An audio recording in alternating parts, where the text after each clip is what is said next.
Everything in 28 years later, the Bone Temple is more scarier, more brutal, and more fun. And in today's video, we're going to talk about it. Well, most of it. Hello, everybody. Welcome back to the channel. My name is Miggy, and in today's video, we're going to be going over the Bone Temple. I saw it over the weekend. It took a couple of days just to kind of just like watch and look at other people's reviews on it. I love the movie. Just out of the bat, I love the movie.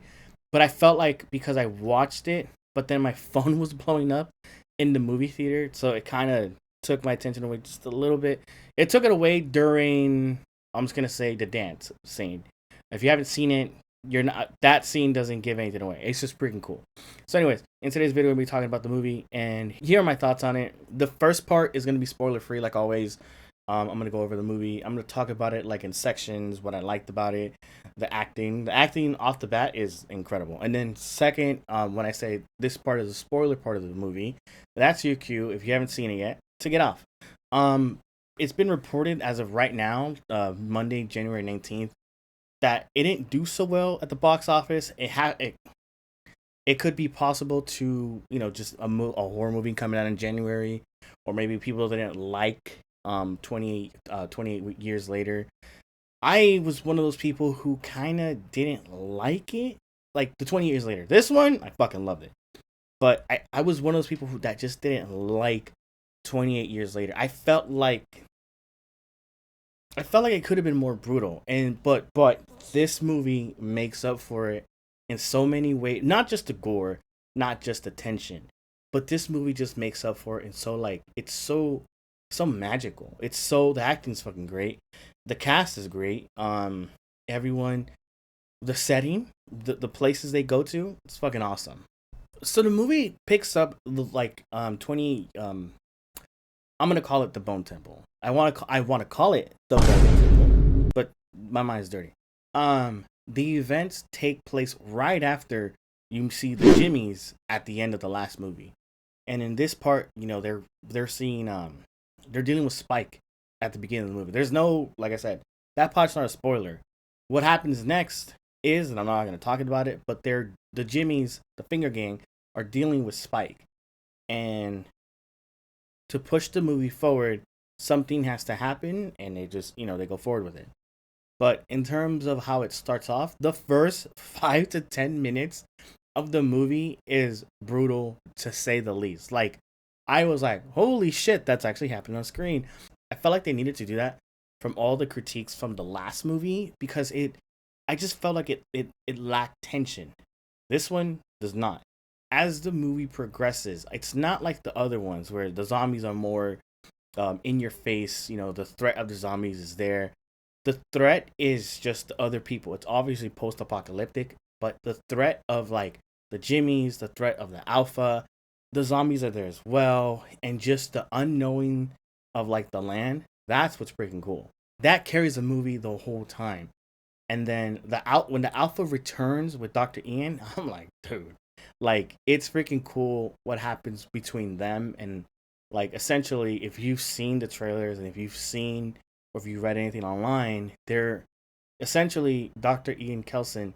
He starts to treat it because obviously in the last movie he kind of gives you like, hey, you don't want to be here anymore, I'll send you off and put you in my collection. It's not a spoiler because I looked online and that's plastered everywhere. If I spoil it, I'm sorry.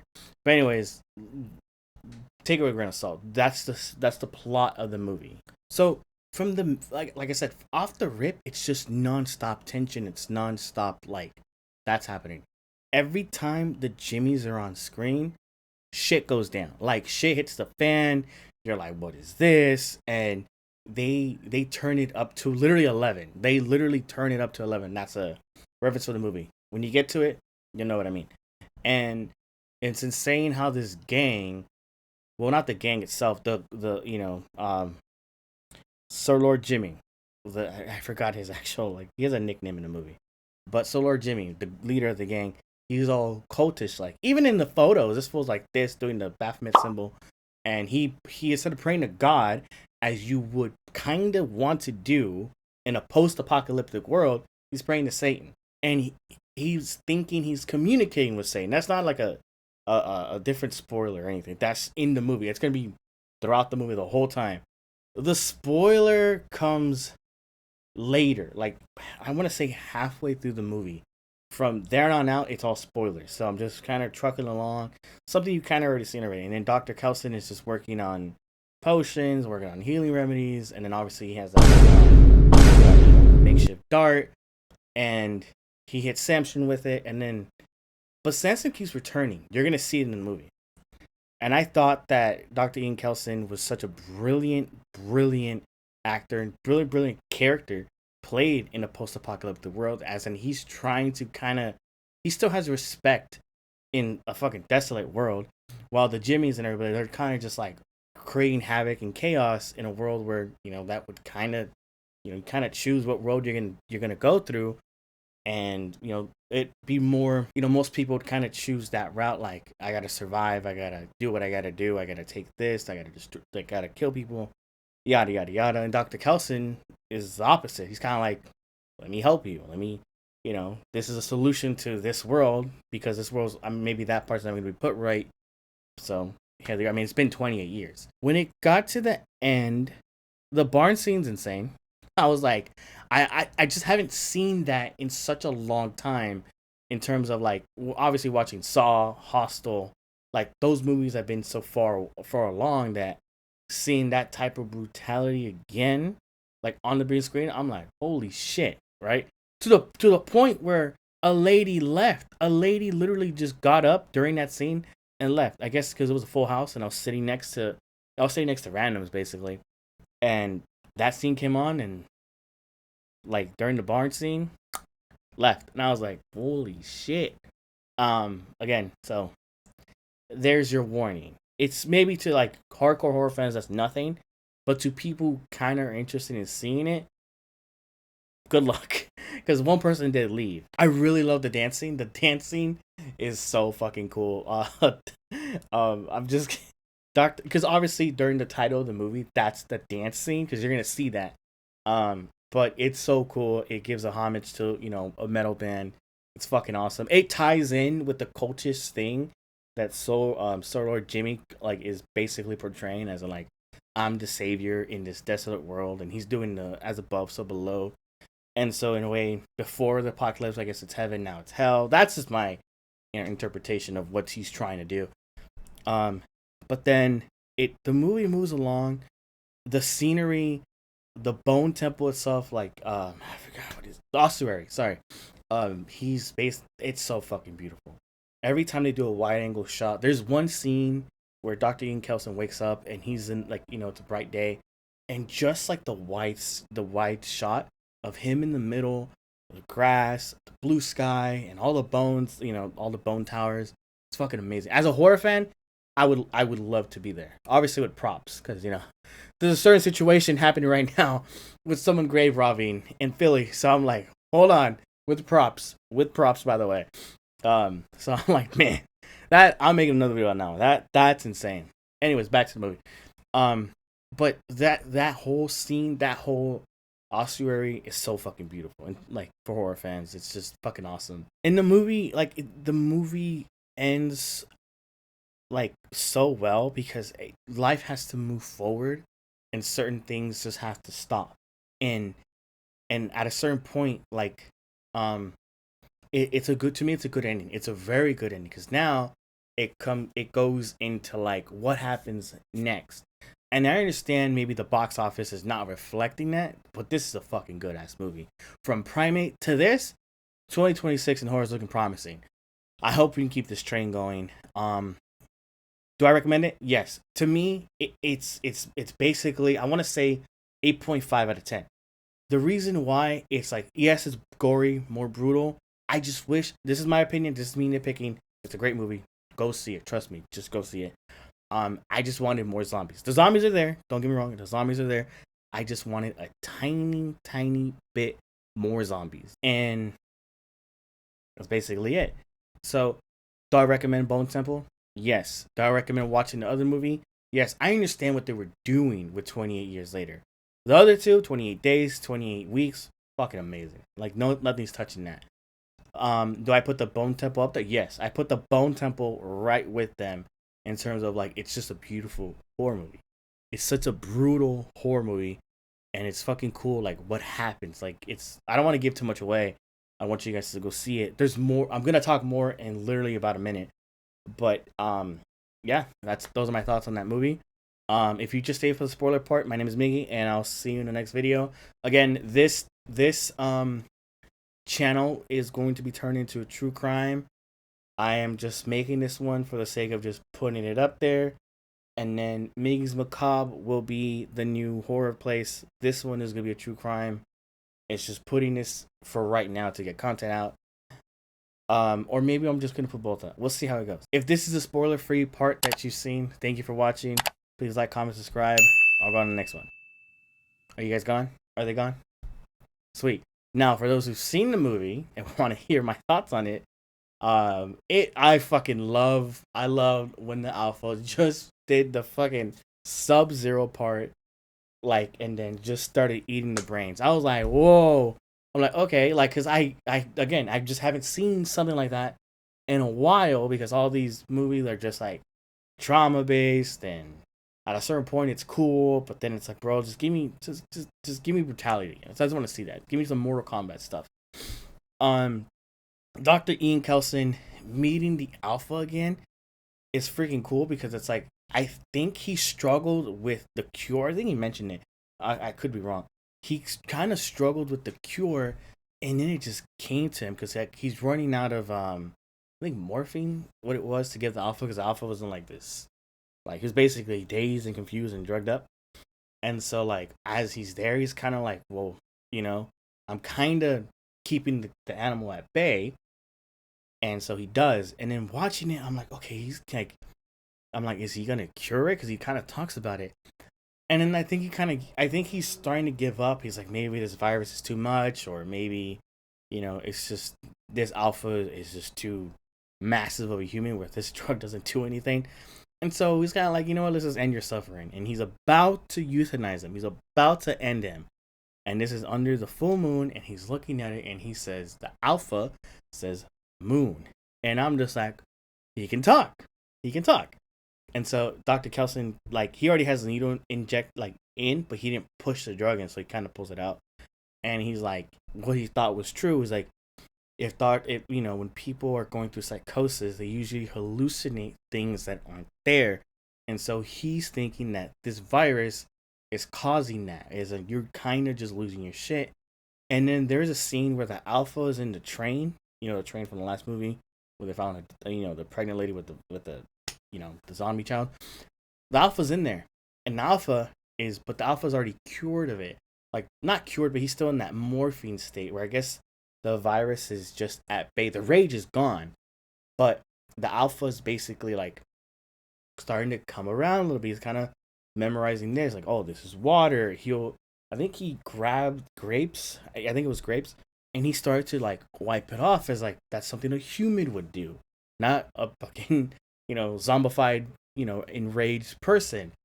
And so when he went back to the train station, he's kind of reliving some of parts of his life, as like in London, he's taking the train.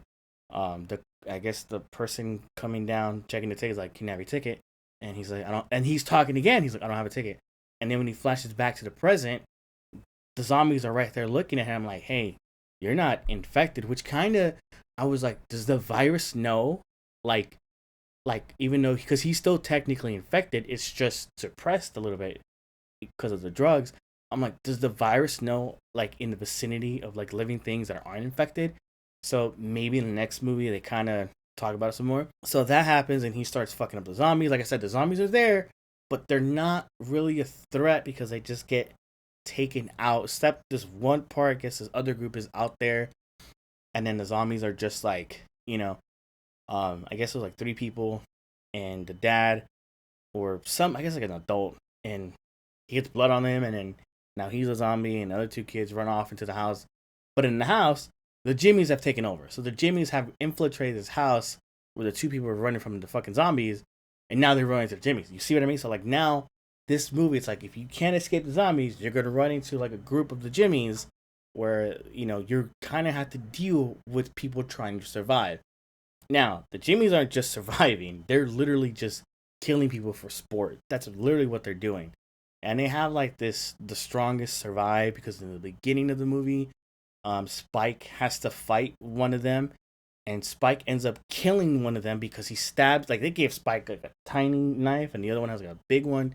And the other one's playing with his food. He's bigger, he's taller than Spike, has a better weapon, but because he keeps messing around, he got caught lacking, and a knife going into your artery in the leg is going to kill you. Like, because that thing, and then the worst part was he pulled out the knife and the blood was squirting, so that was it. And they're laughing, and it's like, bro, you're gonna bleed out. That's exactly what happened. And then Spike became one of the fingers. And so, as moving forward, it's just cool how, like, if it's not one danger, it's another. Spike trying to survive, so he joins a gang he doesn't want to. The barn scene is basically the Jimmies, when they take over that house, they basically want to kill these people. And I guess Sword Lord Jimmy, I was gonna call him Sword Lord Jimmy. I don't really know his other name by heart. He is basically trying to find the strongest people. So he'll find like the strongest out of like, the group they meet, and he'll make them fight one of the Jimmies, as in like the strongest survive. I'm gonna take one of you guys with me. And in that barn, if you watched it in that barn scene, you know what they do to them. They're just hanging, and then sure enough, all the outside meat just comes out. I'm just gonna say it that for YouTube, and I'm just like, whoa, okay. And that's when the lady left. Right then and there, when they're just hanging from the ropes, the lady left. The lady left. I was like, I don't blame you, dude. If you're not used to this, I totally understand.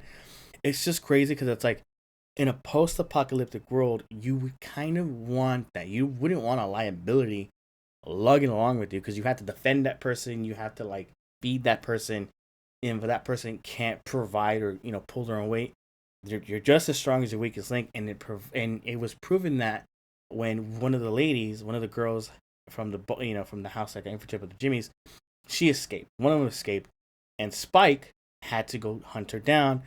And they met face to face, and Spike was like, "Please take me with you." But obviously, this girl just witnessed the Jimmies, which is Spike not a part of, murder her family. So she's not gonna trust him. She kind of walks up to him, knees him in the nuts, and then Spike goes back to the Jimmies, and he's like, "Oh, she got away." But then Sword Lord Jimmy kind of realizes, "Yeah, you're just too weak, or maybe you let her go." So what does Sword Lord Jimmy say? We're gonna go talk to Saint Nick, Satan, one of the Jimmies.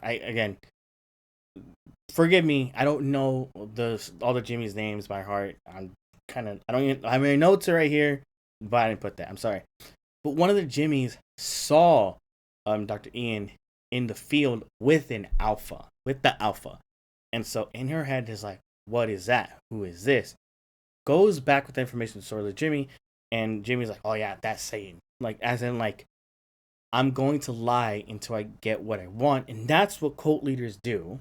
And so cult leaders basically move the goalposts. They're like, oh, you present them with facts that kind of go against their beliefs, and they're going to spin around like, oh, that's what it was. That's what I meant to say, and blah, blah, blah. Sir Lord Jimmy's doing the same thing here, doing the same tactic here. But that Jimmy that found it is basically like, I don't believe you. So she's kind of catching on. While the others kind of just obey what's going, take orders and just obey the whole time. So when they finally meet Dr. Ian Kelson, it's just this cool interaction with like religion and science. And they're both kind of like, they're not clashing, they're just having a conversation. It's Sword Lord Jimmy and Dr. Ian.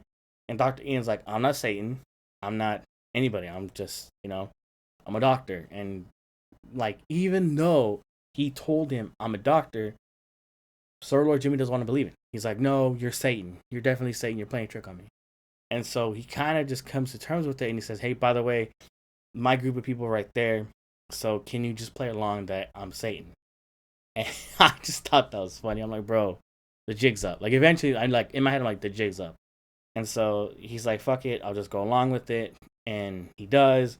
They come back, and then that's when the whole, when I was talking about the dance scene, that's when Dr. Ian comes out to Number of the Beast, and he turns it up to 11. I love that Spinal Tap reference, and it was pretty cool seeing that. And then in the mix of it towards the end, when he's like, okay, now go do your thing, blah blah blah. Like I'm Satan, leave me alone. He just tells the Jimmy's that, but then he notices Spike, and that's when all hell breaks loose, and that's when he's like, you know what, let's I require a sacrifice. Let's sacrifice Jimmy, the leader, and he's like, no. Jimmy stabs Dr. Ian, which causes him to die.